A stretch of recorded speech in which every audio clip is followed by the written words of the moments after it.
Wow, this is precious and so quiet. Bonjour, hello everybody. My name is Elke Winter and I'm very sick of hearing my voice. I hope you hear me. I'm trying to speak louder. So I'm a professor in sociology at this university, and it's my great pleasure to welcome you all to the Critical Thinkers in Religion, Law and Social Theory lecture series. The series is organized by Laurie Beeman, Sonia Sicker, who's here. Laurie is over there. All of them in front. As well as André Laliberté and Pascal Fournier, who couldn't make it today, so their apologies, and myself. And it is running for the 5th year now. I've checked that, so I think we've been really kind of successful, and it's great. L'événement aujourd'hui me tient beaucoup à cœur, non seulement parce que nous avons encore une fois une invitée de grand renommée internationale, mais aussi parce qu'il s'agit d'une première collaboration entre la chaire de recherche de Laurie Beeman, la chaire de recherche du Canada en études de la religion et dans le contexte multiculturel canadien, et le Centre interdisciplinaire de recherche sur la citoyenneté et les minorités, le CIRCEM, dont le directeur est aussi ici, je l'ai vu, Martin Meunier est également ici. Ainsi qu'en troisième lieu, mon département, le département de sociologie et d'anthropologie. Donc je pense que le directeur n'a pas pu venir, c'était un temps assez chargé ces jours-ci. Donc un grand merci pour votre support financier et logistique. Et parlant de logistique, speaking of institutional and logistic support, a big thanks also to Dr. Heather Shipley and her team sitting over there, who's the coordinator of the Regional Diversity Project, and to Alexandre Cournoyer, who is sitting over there, who's the coordinator for CIRCEM. So without you, honestly, this event could not take place. Before I introduce our speaker, let me remind you that the next lecture will take place on Thursday, March 20th at 4 p.m. in this very room. It will be given by Professor Paula Monteiro, University of Sao Paulo, Brazil. And she will be speaking on secularism's dependency, religion's necessity. Another event that I have to announce is that Michèle Lamont has agreed to do a second day of labor for us. So tomorrow she's going to intervene in a graduate seminar, on a methodology called Les ficelles du métier de sociologue, which is mostly organized by my colleague Stéphanie Godet, who's sitting over there. And it will be at 11:30 in the Faculty of Social Science building in room 4006. And that is really an event that we have targeted mostly to graduate students. So graduate students, it will be an event which will be, I think the interview will be taking, most of the discussion will be taking in French, but as you will notice, Michèle can really operate in both languages. Bon, laissez-moi enfin vous présenter notre invité. Michèle Lamont. Michèle Lamont, bienvenue à Ottawa, de retour à l'Université d'Ottawa. Michèle Lamont is a cultural sociologist and a professor of sociology and African American studies, as well as the Robert I. Goldman Professor of European Studies at Harvard University. She's also a fellow of the Canadian Institute for Advanced Research and has co-directed its research program on successful societies, one of the recent publications, so he says here, since 2002.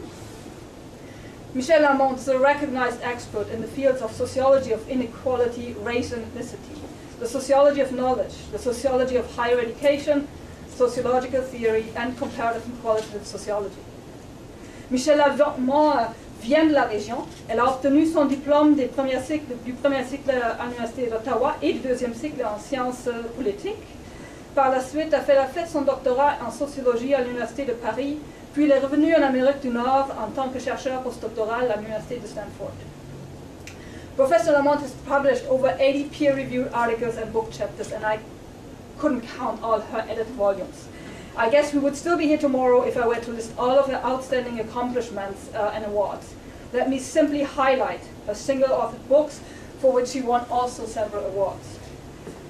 Money, Morals and Manners, The Culture of the French and the American Upper Middle Class, was published by the University of Chicago Press in 1992. The Dignity of Working Men, Morality and the Boundaries of Race, Class and Immigration at Harvard University Press in 2000. And more recently, How Professors Think, Inside the Curious World of Academic Judgment, Harvard University 2009. Yes, some of you may have really indulge that. Today, Michèle will give a talk entitled Groupness and the Fight for Respect, Responses to Stigmatization Among African Americans, Black Brazilians, Ethiopian Jews, Mizrachis, that's how I pronounce this right, and Arab Israelis. Michèle, nous avons hâte de vous entendre. J'aimerais juste ajouter que Michèle va donner sa conférence en anglais, mais elle sera certainement contente de répondre aux questions en français. Laissez-moi aussi vous rappeler que nous demandons nos invités de parler pendant 40 jusqu'à 40 à 50 minutes, suivi par les questions. And after that, we invite you all to a reception which will take place in this very room. You already see the kind of setup. And without further ado, I invite you to please join me in welcoming Professor Lamont.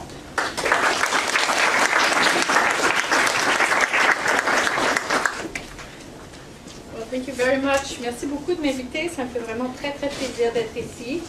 Je suis arrivée sur le campus, je suis allée manger à la cafétéria, je suis allée au 4e étage, à l'endroit où j'étudiais quand j'étais une étudiante ici, et j'ai pris des cours dans cette salle-ci.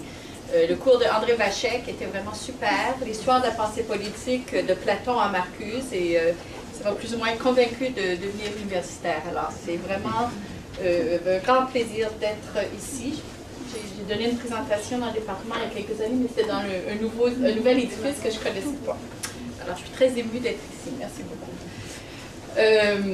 Ça fait 30 ans que je vis maintenant aux États-Unis, ce qui veut dire que je parle encore français, comme vous pouvez voir, mais surtout avec mes amis et ma famille, ce qui veut dire que mon vocabulaire professionnel est dans un état de déclin accéléré.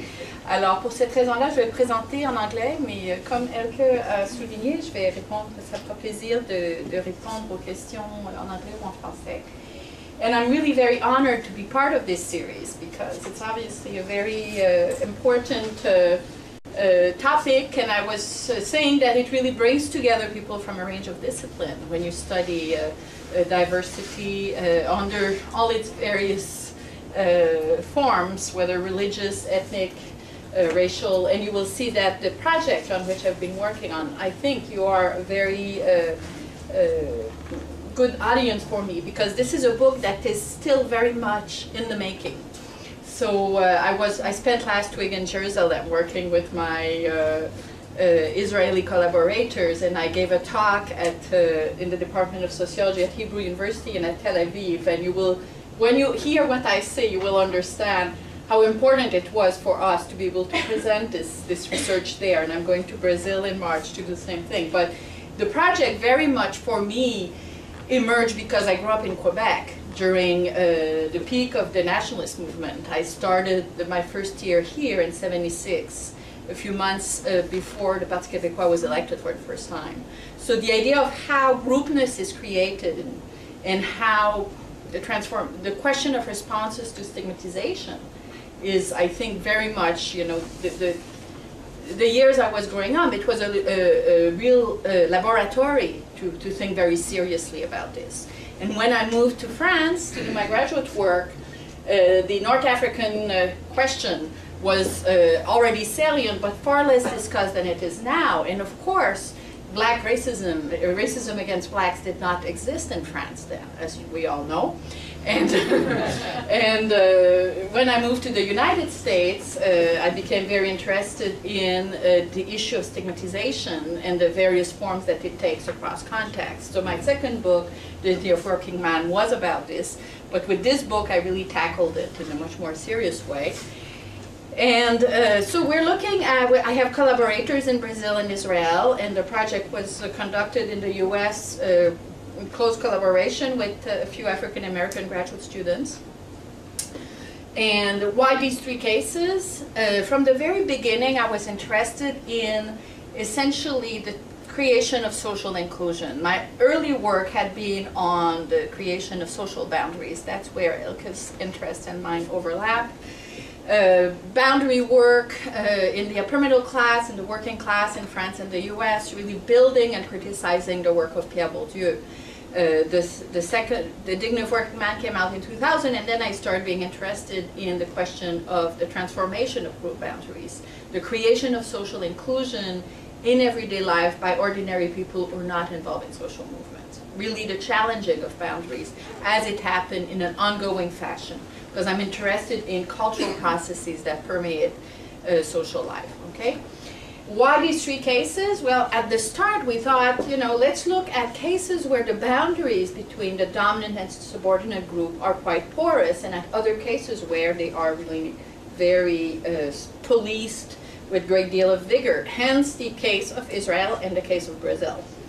We thought, okay, we know, everyone knows, you know, in Brazil you have a very high level of mixing between black Brazilians, and you know, it's a very hybrid population. The color hierarchy is very fluid.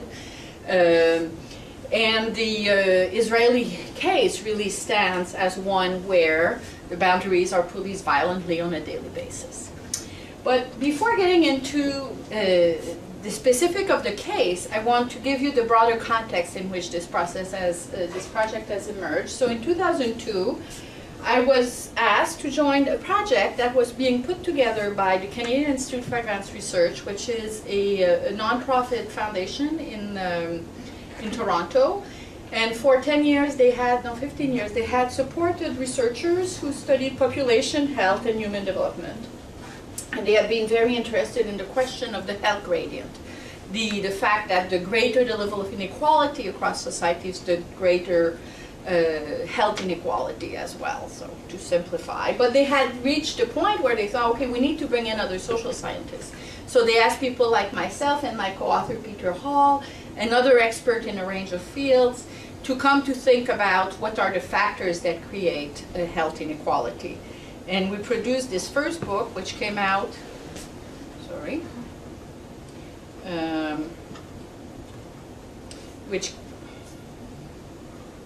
which came out in 2009, and you can see the subtitle, How Institutions and Culture Affect Health. What defined our group is that we were all thinkers of culture and institution. And we became very interested in understanding how societies provide their members with context that mitigates the challenges that they encounter. So here, think about the role of institutions. For instance, the fact that we have welfare states that redistribute wealth. That would be a very obvious example. Or recognition. The fact that you have some societies, Canadian society being one of them, which celebrates multiculturalism and provides a lot of messages about the importance of giving recognition to a very wide range of citizens. So this is a case where you have cultural repertoires that are available and that can be used as tools by individuals to meet the challenges that they encounter.